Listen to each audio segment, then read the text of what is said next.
Welcome to the People Teaching People podcast. Joining me on the podcast today is Stacey Watts. Stacey is a social media coach and content strategist with over 10 years of experience in social media management. She is the founder of Stacey on Social and the Behind the Content Social Club, where she helps businesses and individuals improve their social media presence and create engaging content. With a passion for community, connection, and communication, Stacey has worked with a wide range of clients from small businesses to Fortune 500 companies. She has been a coach for the past 4 years, sharing her knowledge and expertise with those looking to take their social media and content strategy to the next level. Whether you are new to social media or a seasoned pro, Stacey can help you develop a powerful and effective social media and content strategy that will help you connect with your audience and achieve your business goals. Stacey is a heart-centered entrepreneur whose journey has been all about community and curiosity. In this episode, you will hear a personal story about how Stacey went above and beyond with helping me with a social media crisis and how committed she is to always learning and supporting and guiding her people. So much for joining me today, Stacey. Thanks so much for having me. This is very exciting. I know I've been listening to the pod for a long time, this one and the one previous, and so I'm really excited to get a chance to be on it. I'm so flattered. Thank you. And I'm super excited to have you here. And where I always like to start is to learn more about my guests and their stories. And so tell me about your journey of becoming a social media coach and content strategist. So it's not a clear path to where I got here. It's a very curvy journey. I started back in 2012. I was in university in a media and communications degree with a minor in marketing. I had a toddler and a preschooler and was at my local gym, believe it or not, at Gold's Gym. And the manager said, "Wait, you're in marketing? Could you take over our Twitter and our Facebook?" And I'm like, "Sure." I got paid in babysitting. Like basically they took the kids into the babysitting section of the gym and I could go work out, and I took over their Twitter and their Facebook. And basically it snowballed from there. It's following the White Rabbit down into Wonderland and joining the Tea Party. It's been that wild and crazy, but I wouldn't change any of it for anything. Back in 5 years ago, and I actually celebrated my 5th anniversary this year, I started as a social media manager. The company at the time was called Up Virtual Communications. It was my company. I had 14 clients and I burnt out by the first year. It doesn't take much to do it when you're trying to do all the things and wearing all the hats for other people. And I found what I was doing is I was actually coaching them at the same time I was doing it for them. So what I did is I turned around and was like, okay, I actually enjoy this side better. And I used to, at one point while I was finishing graduated university in 2006, I took a job at the Boys and Girls Club as an employability coach. So I actually created an entire 12-week program basically in a week and put it together for the youth. So I really enjoyed that quite a bit. We actually created it as we were teaching the other parts. So it was like, teach the other parts in the morning and in the afternoon, go write the next section for the next day. So it was really cool that way. And it taught me a lot, which I then took into my coaching side. Beginning of 2020, when things shut down, I had to let go of my brand new coaching clients. I had a few, but they were all storefronts. And it was the right thing to do because they had to pay their employees. They really didn't need to be paying a coach. So I was like, no, contracts are null and void. Don't worry about it. You've paid me to this date. I'm taking care of it. I have no overhead. So it was like, no big deal. It was crappy, but at the same time, no big deal. So what I did is in April of 2020, I went full on coaching, changed the name to Stacey on Social, and have gone full steam into that ever since. And it's been absolutely the best decision I ever made was to stick with it, but to go into the coaching side. And I keep up with all the trends, all the things that are going on all the platforms, all the different features that are coming out. I keep up with the fundamentals of marketing. I understand the brand messaging side and the different components that go into people's marketing. And if I don't know something, which is there's a lot to marketing, especially digital marketing, because we have email marketing and we have the different platforms and stuff. I will actually go out and get someone that I know that is an expert in that to help me. I've built up an amazing community of experts along with just an amazing community. That's fantastic. And I love how in your journey, you tried different things, you found out what pieces and parts you liked, didn't like. In some of your experiences that were maybe outside of the realm of social, like creating a program, you realized how much you enjoyed that coaching piece, and it led you to what you're doing today. And I always am so appreciative when people who are leaders and experts in a certain area will say, there are things that I don't know. I don't know all and everything, but I know who to ask. I know how to find out. I can do some investigating and support you because you've got that strong framework of understanding. Whereas someone like myself, who doesn't have that particular expertise, would just be completely overwhelmed by all the information that's out there. So to have you guide others through that journey is just absolutely fantastic. Now, you touched on this a little bit, but just the idea of community being so key to the work that you're doing. And I know a big part of the work that you do with people is really getting to know them and getting a sense of what their needs are, what their goals are.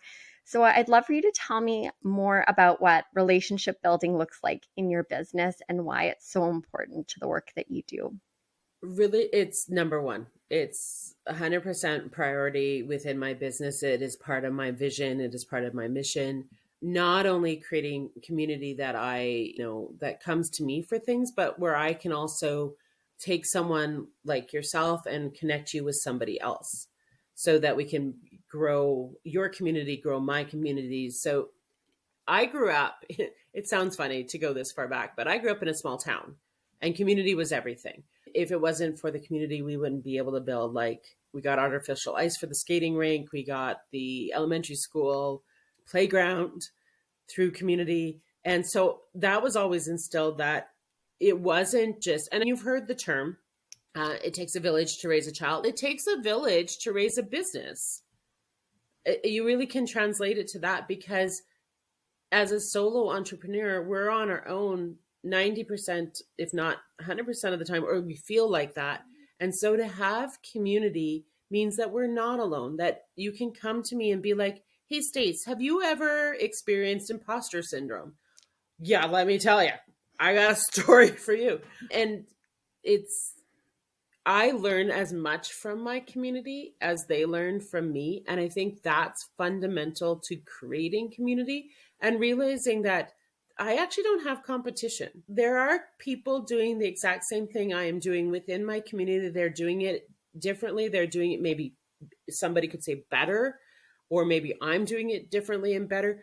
But I don't see it that way. I see them as a peer, as someone that I can work with. I can go to exactly that point we both made, is there's someone I can go to if I don't completely understand. My current coach is Brandon at Brands on Brands, and he is a podcasting and YouTube coach.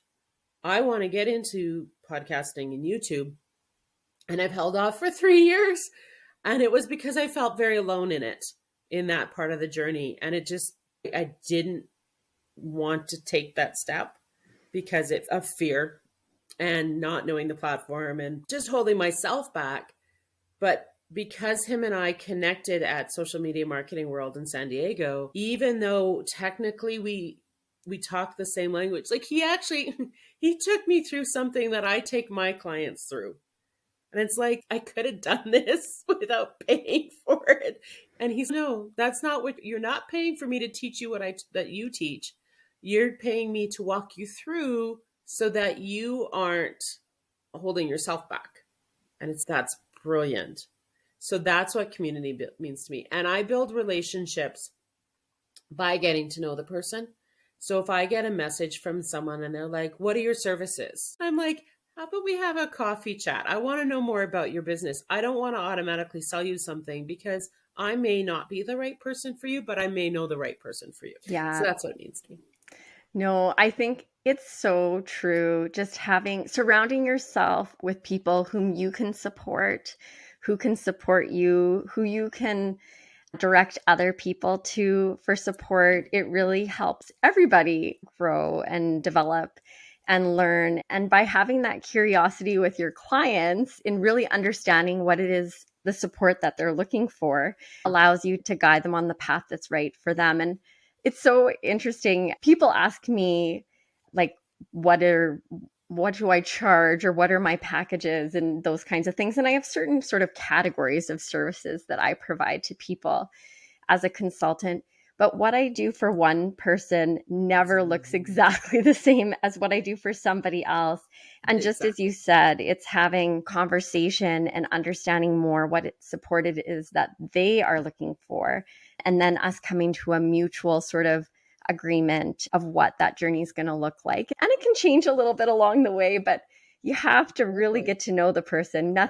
Nothing can really be cookie cutter if it's going to be effective and meaningful for somebody. And I don't like the one size fits all coaching style. Like, I try to do courses. I have courses that I've put together. I ran one in the beginning of 2021 and it was wonderful. Like, I had 8 slots to fill. I had 6 people fill it, which for a course right out of the gate that's never been run before was amazing. But I didn't run it a second time because it wasn't aligned with the way I want to coach, which is why I set up the membership I have now, because then you can come to me and say, I want to learn how to X. And I'd love to research. It's a big component of what I do. I love also to go and learn new things. So if you came to me and said, I want to learn everything about YouTube, even though I know nothing today about YouTube, by the time I went to teach it to you, I would know way more than I should because you asked, because you wanted to know. So I will, or I'll go and, like I said, I'll ask an expert that I know and they'll either teach me or I'll have them teach my group. But it makes more sense because not everybody is in the same Yeah. starting point. Well, and And then some people feel that they aren't as far ahead as they actually are. So you could start teaching them something. They're like, actually, I know that. And I know that. And I don't want to continue to waste their time. So it's like, scrap that.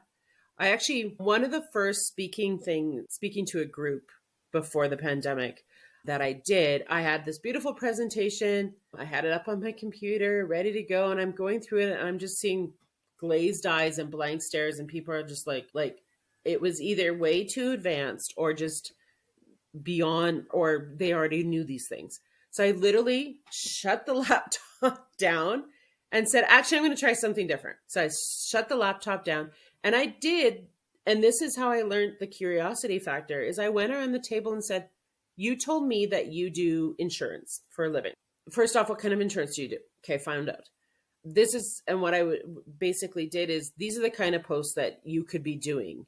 Because the one woman had told me, she goes, well, I do insurance. Insurance is boring.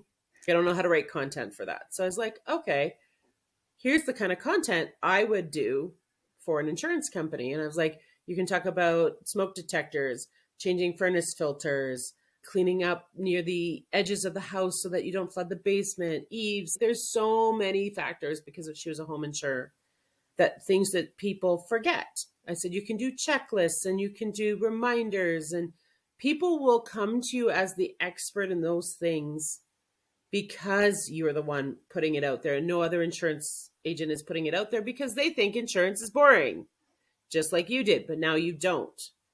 And so I went around the entire table. It was a horseshoe table. And because I had asked just about everybody when we were talking, like, I know what I do. Nobody needs to know what I do. So I'm like introducing myself and finding out what they did. I was able to go around just about the entire table, knew what each one of them did, and was able to give them an idea for content just by going around that table. They all walked out of there going, that was the most amazing, like, hour and a half we've ever spent.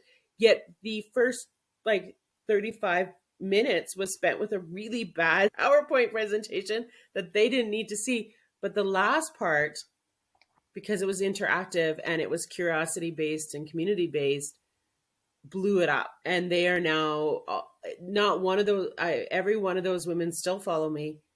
Every one of those women still reach out when they need something. They also refer me constantly. And that was the power of community and the power of curiosity. Yeah, those So two things together are fantastic. I think it's so interesting because I think there are so many different types of learning experiences and they serve a certain kind of purpose. So, yes, if you had a pre-recorded, self-directed online course, it would serve a specific purpose, yeah, giving a baseline understanding or diving into a particular skill, asking those key reflective questions of people.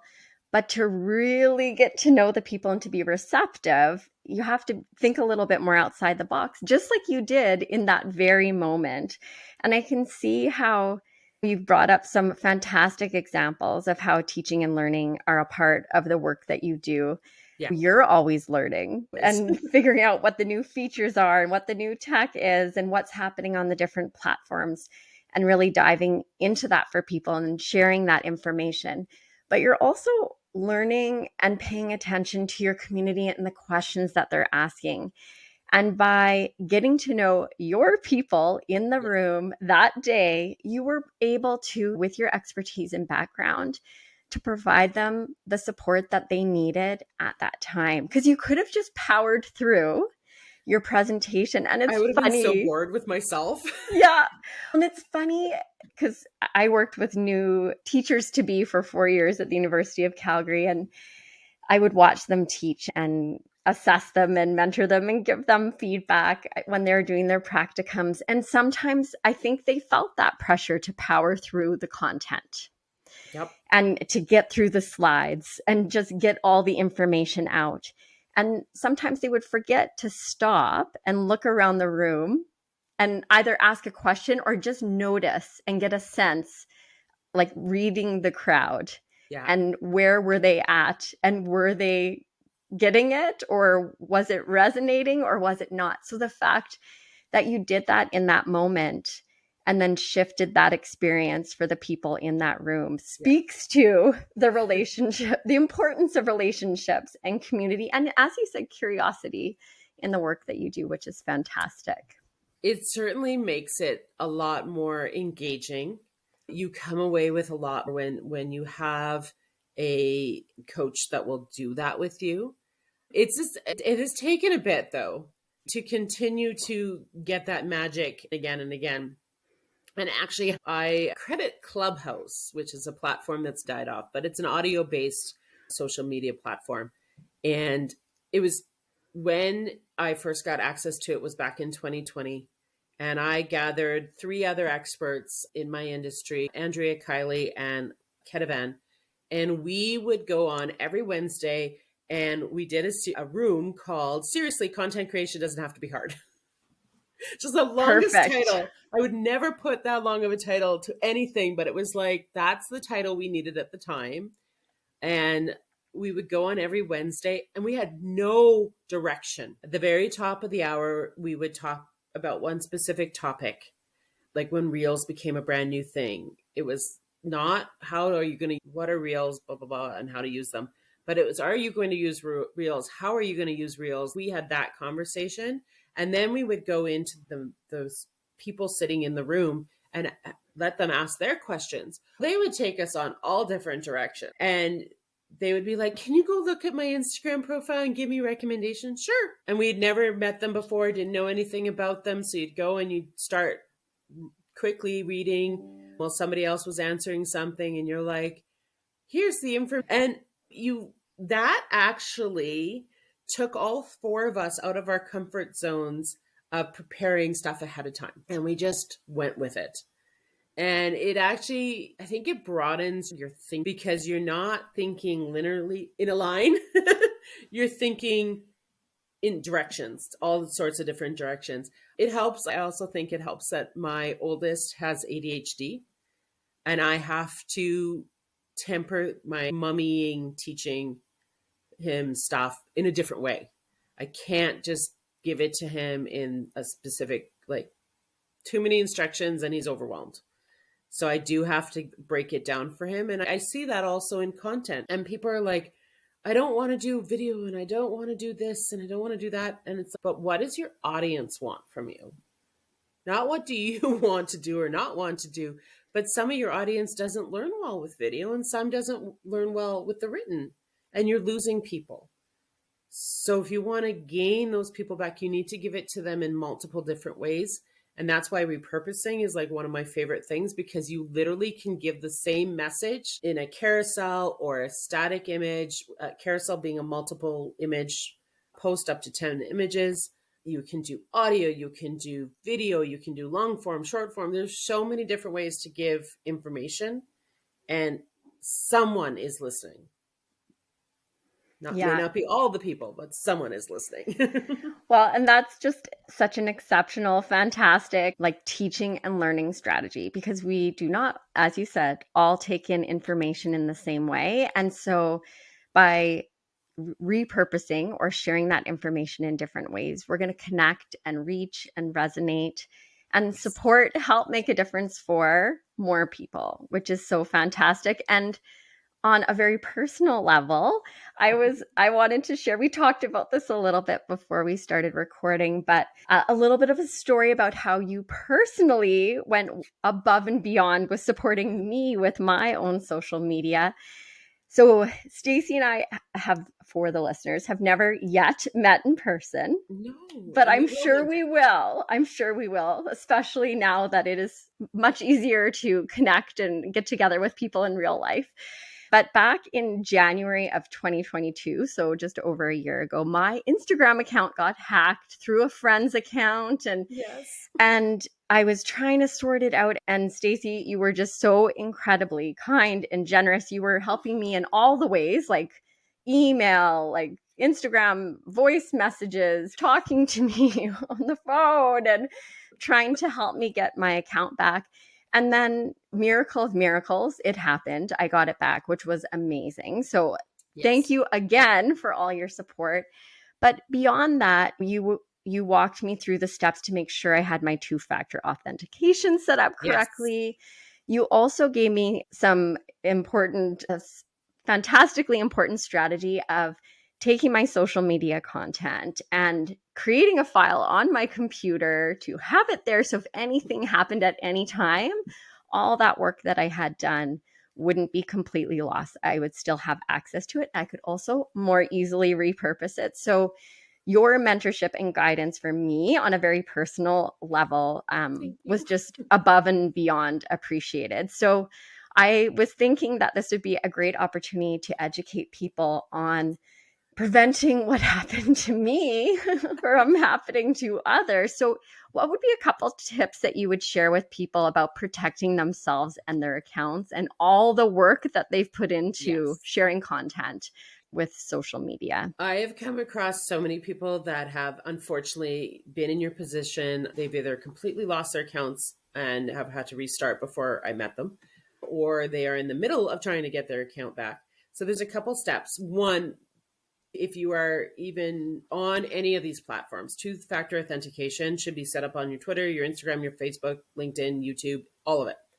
Two-factor authentication is really harder for the hackers to get into because it should go to your phone.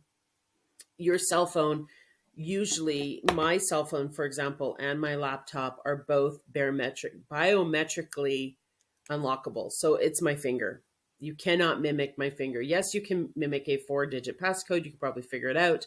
But my cell phone and my laptop and my iPad, in fact, are all biometrically. So they're all my fingerprint. Some can use facial recognition with AI right now and the way it's going. I don't know if facial recognition is the best way to protect yourself, but biometric and having two-factor authentication really helps a lot.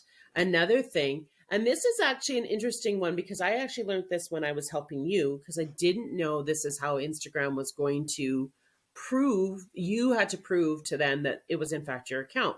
Because if you think about it, when we first log into Instagram, it's literally an email address and a password. We could be anybody we want to be on Instagram. It's really not that hard. So they asked you for photos. They asked you to take basically your prison shots to the side, to the front, and that one actually gave me an understanding of why it is so important, even more important for us to show our faces on our content, is because it can actually help people know it's you, and have the experts like Instagram absolutely know it's you, because they will use their facial recognition and their AI, which they use AI for a lot of stuff that we don't know about. And they will take and look through your Instagram, and yes, this is in fact you. So showing up in your stories, even with just a still photo, or showing up in your newsfeed with a still photo of different angles. Yep, selfies. You gotta think, I started on social media when duck lips were still a thing, but it makes a difference. That's how they know it's you, because right now, of course, Meta, Twitter, they've gone away from the blue check mark verifying that you are in fact who you say you are. Now you have to pay for it. But the really cool part is they actually require your driver's license or photo ID before you'll get that blue check mark. And they've made it so that you cannot change certain things without going back through the authentication and verification. And they provide support. So that's another thing, is if you are absolutely concerned that you might be hacked again, paying for the meta verification is not a bad idea. It's costly, but it's the cost of doing business online some days, especially since hackers are pretty good at what they do. Like, I got a message from a friend yesterday on Facebook, and I knew pretty quick that this didn't sound right, didn't sound like her, and stuff was going sideways in the conversation. And so I messaged her husband. I said, I think Dawn's been hacked. And as I'm doing that, the hacker is sending me a message going, I'm not a hacker, I'm really her. And I'm like, ooh. That was like really well timed. So I was like, maybe it is her. And he came back later that evening and said, no, she's been hacked. Please report the account. So that's what he did. Now, the other part is, if you do get hacked, to keep yourself from losing everything that you've ever put out there, start a content vault. Start it today. It doesn't have to be fancy. I have 3 content vaults.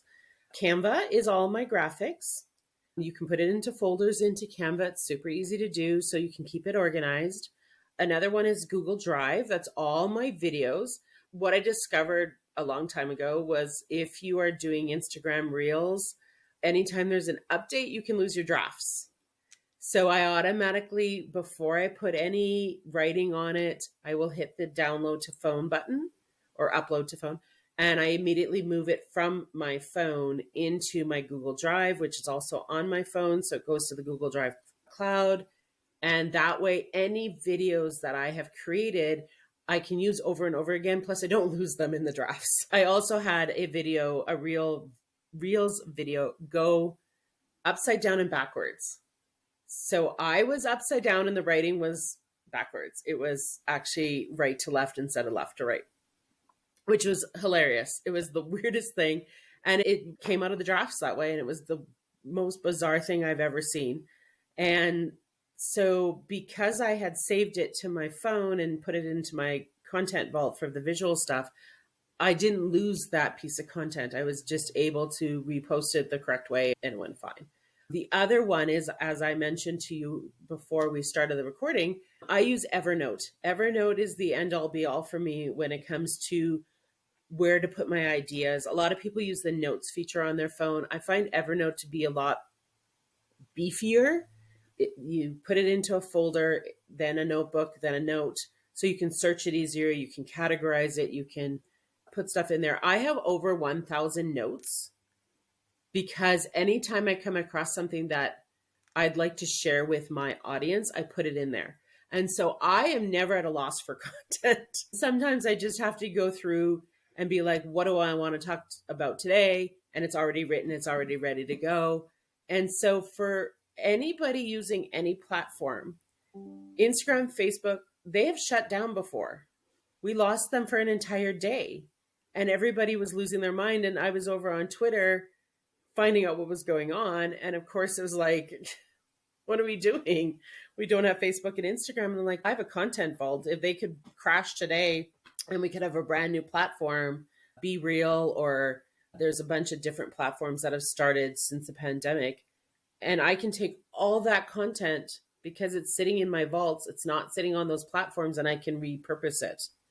And that's how you save time, you save energy. You don't have to worry about recreating the wheel. If you had lost your account that day and you had a content vault, we could have basically, you could have put out content from 4 or 5 years ago and just started up again, and it would have been, people would have gravitated right back to it.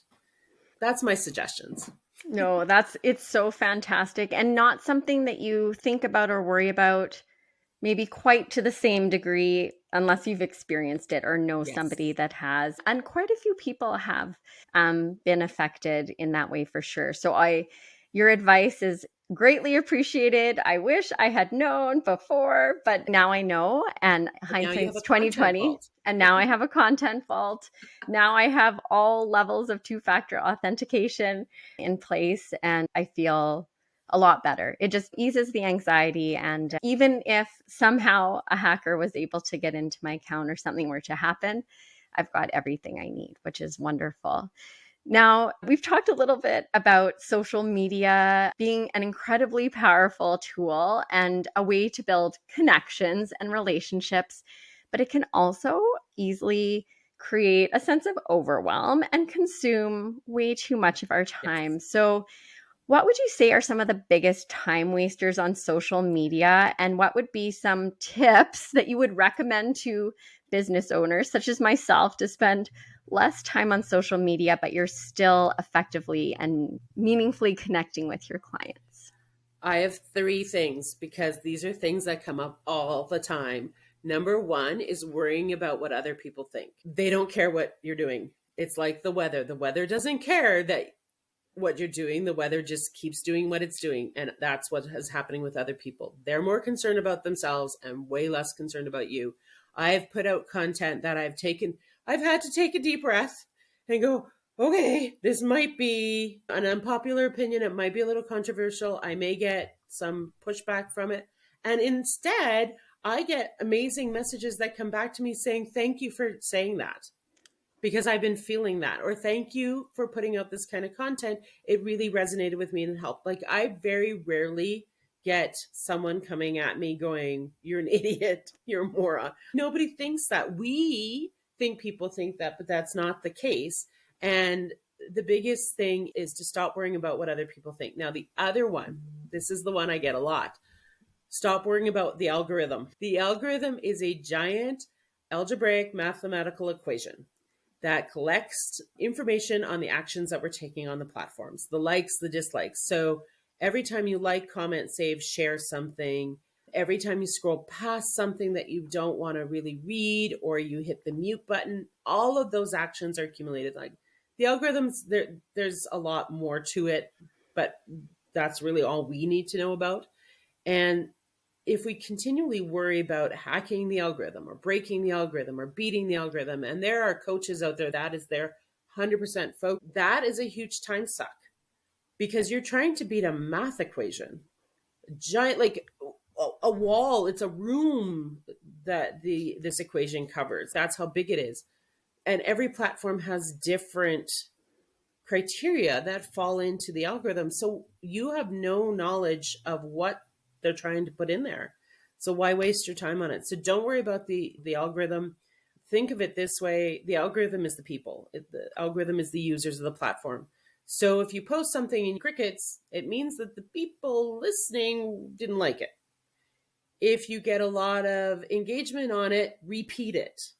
Find another way to take exactly what you did there and recreate it, maybe with a different messaging or a different topic. But that's how you know what your community, what your people are in fact liking and are interested in. And of course, if you listen to your audience in the comments section and ask more questions and show up more curious, you will find out what they want to hear, and you won't waste your time posting. Like, you won't be posting stuff that's crap. But that's how we learn. We're not going to know unless we post it. So really, don't stop not posting it. And the other big thing is worrying about the changes happening on the platforms. The platforms are going to change because, again, the people, the users, us, want to see different things. Instagram Reels, just as an example, was huge through the pandemic. We, as users, went from 15 minutes of Instagram time during a day to 3 hours during the pandemic. That has trickled off because we're no longer in that situation. We can get out, we can network with people in real life, we can go out and do things, we can travel. So we're not spending as much time. So right now, engagement is down, and a lot of people are upset about that. But I'm like, are you still selling something? Do you still have people? I still have people coming into my DMs asking me what I do, what services I offer, and what programs I offer, because people are still interested based on my content. They're just not commenting. They're not liking it as much. Like, it's nothing to do with my content. It strictly has to do with the way the platform is being used. And even the CEO of Instagram came on one day on his broadcast channel and said they discovered that people were engaging more on stories and in DMs and less on newsfeed. So that tells me that all of these experts, gurus telling you, you need to post every day and you need to post X amount of times every day, they're wrong. It's working for them. It's working for their audience, but it's not maybe working for everybody. You need to pay attention to what's working on your stuff and don't worry about the rest. And don't worry about the new features. That's why you have coaches like me who will let you know how the new features are working and whether it should concern you or not. That's really good advice. Really good advice, because it is just so easy to get stuck and feel completely overwhelmed and then do nothing, which is not the best solution. It's better to do something and, as you said, be curious, try things, listen, engage with people in a meaningful way, and don't let yourself get overwhelmed with all the moving parts, new features, and things like that. Exactly. Now, so you're obviously an incredible social media coach and teacher and support for the people that you work with. So when you think about your own journey, do you have a favorite teacher or learning experience that really stands out for you? Oh, yeah. Yeah. So my very first, I'm 48. I have no problem telling people that, because a lot of people that come to me are like, I thought this was a young person's game. Like, I didn't realize, like, I had that actually come from a girl who was 37. I'm like, you're not old. Please stop. I'm almost 50 and I've been doing this since 2012, and I'm not going to stop just because of my age. So I actually have two give you two very quick little stories because I think it's something somebody needs to hear. I was on a Zoom getting to know you pre-conference Zoom for Social Media Marketing World, and we did breakout rooms, and up on my screen pops up this gentleman, and I'm almost 50. He was definitely not 50. And he introduces himself. His name is Fred, and he is a retired doctor. He is in his 80s, and he just started a YouTube channel. And I'm like, Fred, you are who I want to be when I am actually, you're who I want to be today. Never mind when I'm 80. And so it's like, he's in his 80s. He's retired. He does not need to be starting a YouTube channel, but he wants to because it was something that resonated with him. And so I'm like, that's what more people need to hear. So that is one of the ultimate lessons I've learned is age is not a factor on social media. Like, just throw that out. Age, size, those things need to be like forgotten because you have a message that needs to be heard by the world. And Fred, it has a YouTube channel and he sings. It's pretty darn awesome. He's in Australia, and I really hope his YouTube channel blows up one day because he's freaking amazing at that age to be doing that and saying, I don't see why I can't do a YouTube channel at 80, like in my 80s. My other favorite teacher was actually my first university professor.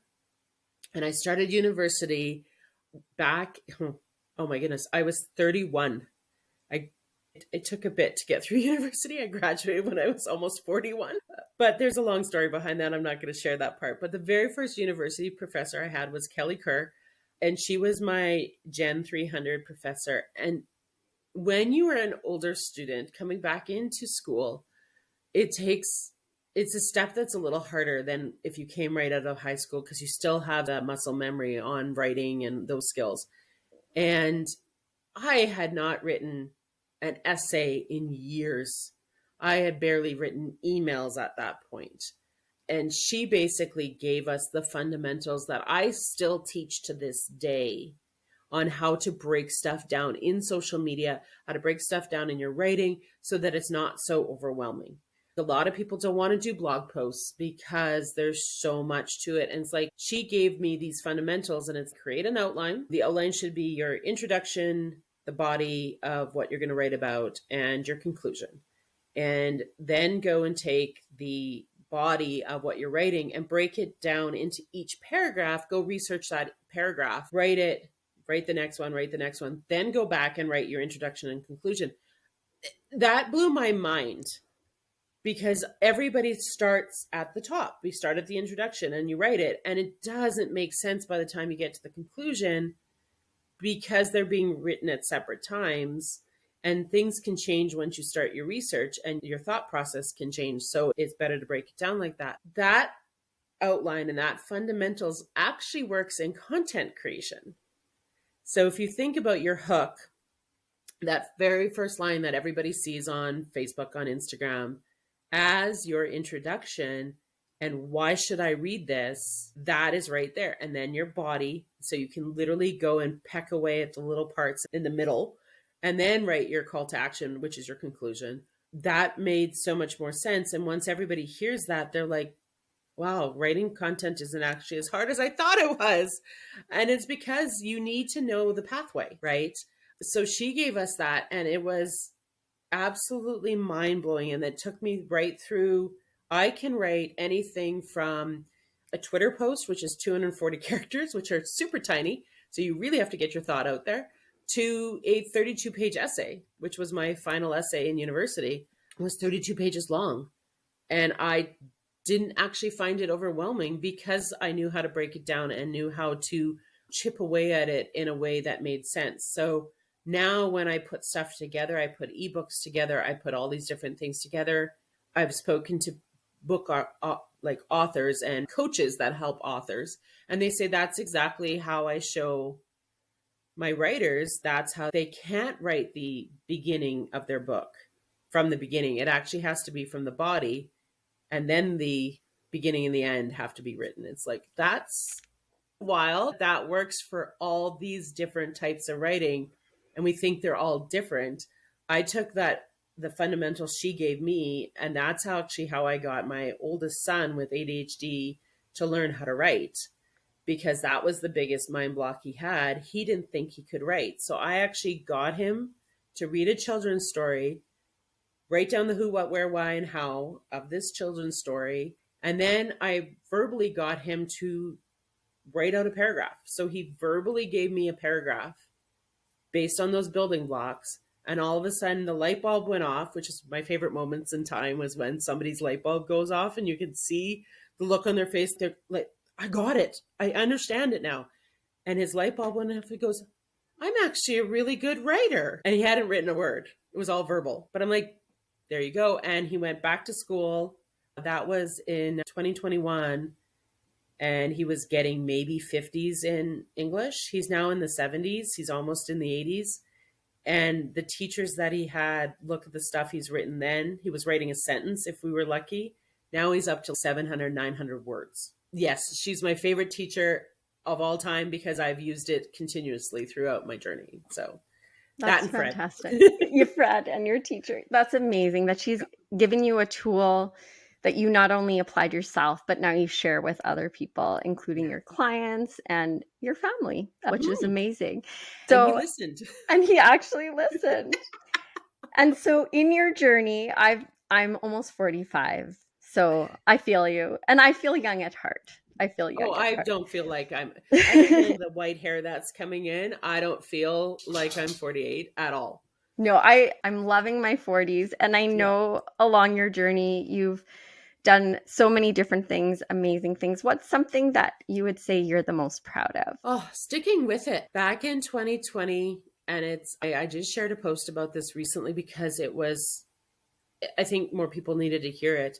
I almost quit. I was like so done. The kids were all of a sudden, it was March 15th and school shut down and work My husband was working from home all of a sudden. The kids were home all of a sudden. We didn't know what was going on. My father was in the hospital. He wasn't doing very well. My mom was like not doing well mentally because he was there and she wasn't. They're in another province. So I couldn't go visit. Like everything just kept coming at me. And I was like, I had to shut down that side of the business and basically hand over my clients and be like, you can go on your journey because you can't pay me and your storefronts. And it was like, do I continue doing what I'm doing? I really am done. I was so overwhelmed. And I think we were all overwhelmed. And it was just, there was so much unknown. And a friend of mine, Kylie, who was on Clubhouse with me, had posted pivot, don't quit. That was all she posted. There was no context to it. It was pivot, don't quit. And I was like, okay, that's what I'm going to do. I don't know what it looks like. I'm not going to be able to figure this out if I don't try. So that's when I went from Up Virtual Communications to Stacey on Social. It really wasn't a big change because I had already been coaching at that point, but I decided that's 100% what I'm doing. Refresh everything, go this direction. And that has actually come back full circle so many times. Pivot, don't quit. I did that last year. The program that I was putting together just wasn't aligning with me. I didn't feel right about it. I didn't throw it out completely. Everything was written. The sales page was written. The emails were written. Everything was put together. So I'm using some of it now, but it didn't align with where I am today. And so I took a break, and I 100% will tell you, in order to be able to focus on your business, sometimes your social media needs to come second or third or fourth or wherever it is. That's why repurposing is so incredibly important, because you can continue your presence on social media without having to be on there every freaking day and having that time suck. So a couple of suggestions I have for that. Set timers. There are timers on Instagram, on the Facebook app, on these different apps that will actually come up. If you set it for 10 minutes, 20 minutes, it'll come up and tell you your time's up.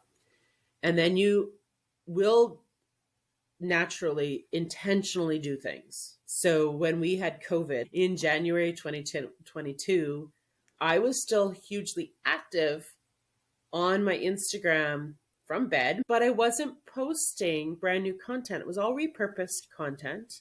And I was engaging more than I had been to keep things going, to keep the wheels on the train.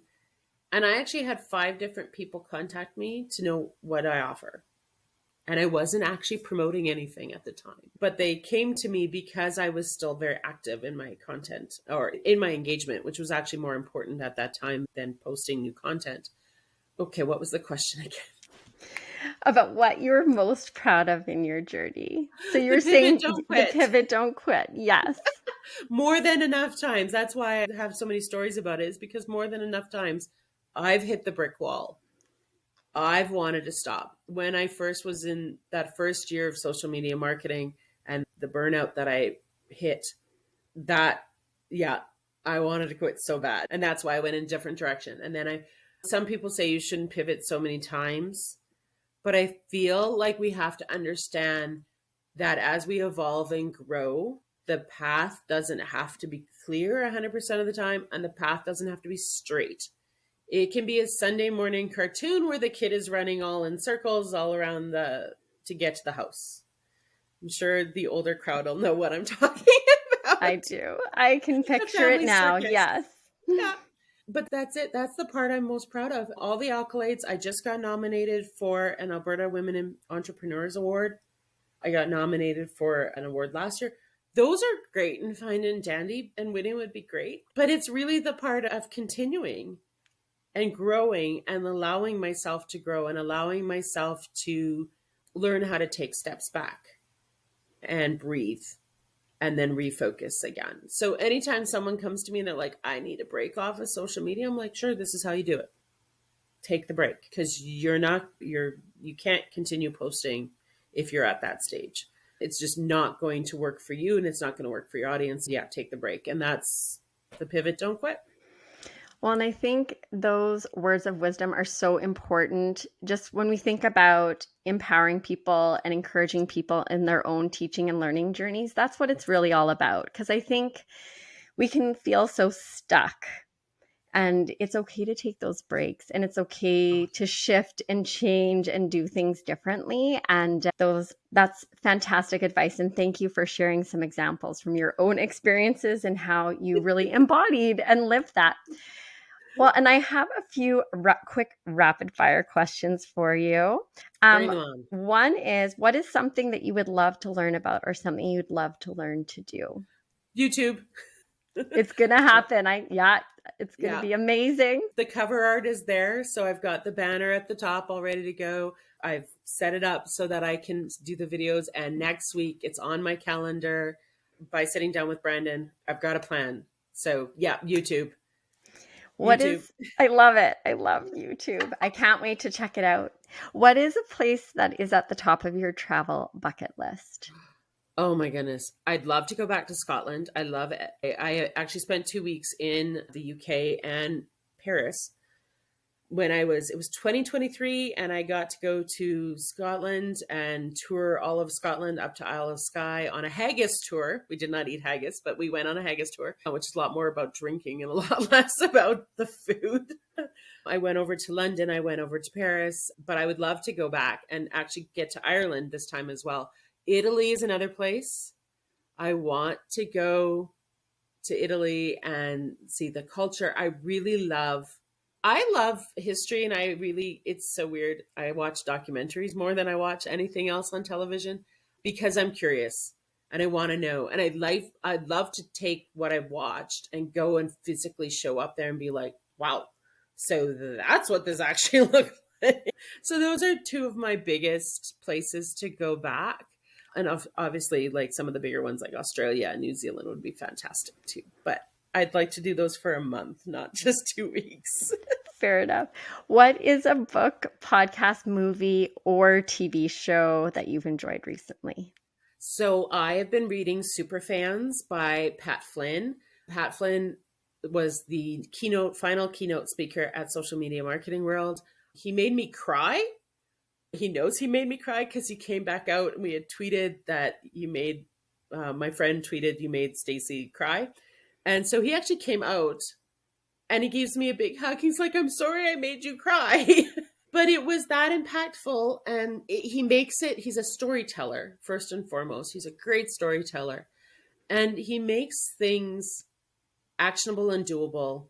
He's the kind of teacher we should all have or should try to strive to be, because he's not trying to be the guru. He's not trying to be the expert. He's still in that curiosity learning phase as well.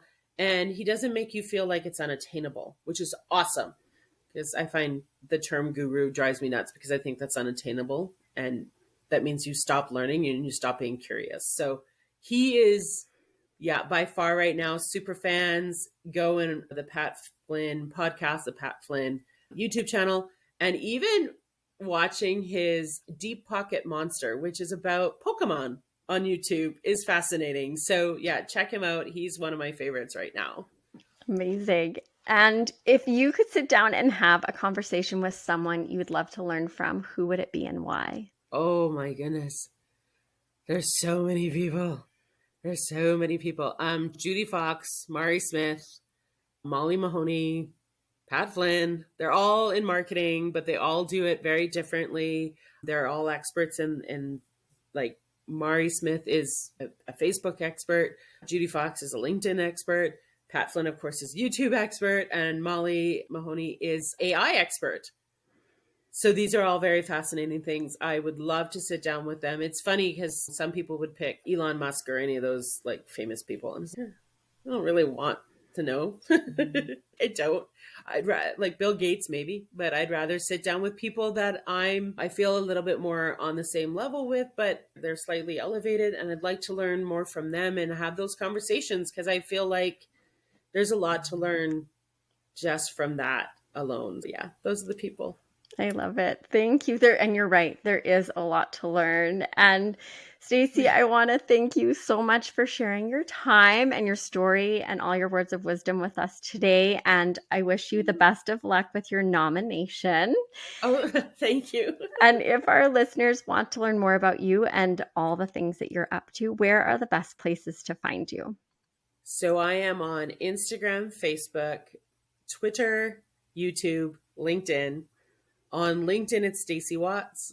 Stacey on Social is not there, but on all the other platforms, it is Stacey on Social. So you'd find me on the brand new YouTube channel under that, Stacey on Social Instagram, Stacey on Social Facebook, and Twitter.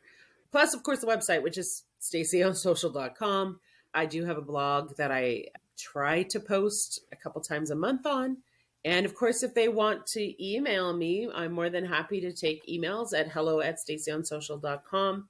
I've kept it all simple, so you'll never forget it. But yeah, if they want to get in touch with me, those are some of the best places to do it. Perfect. I'll make sure to share all of those in the show notes. And I want to thank you so much for joining me today, Stacey. It was so fun to connect with you and to learn from you. I had a great time. I just love going through the journey over and over again because I always feel like there's something to learn from it.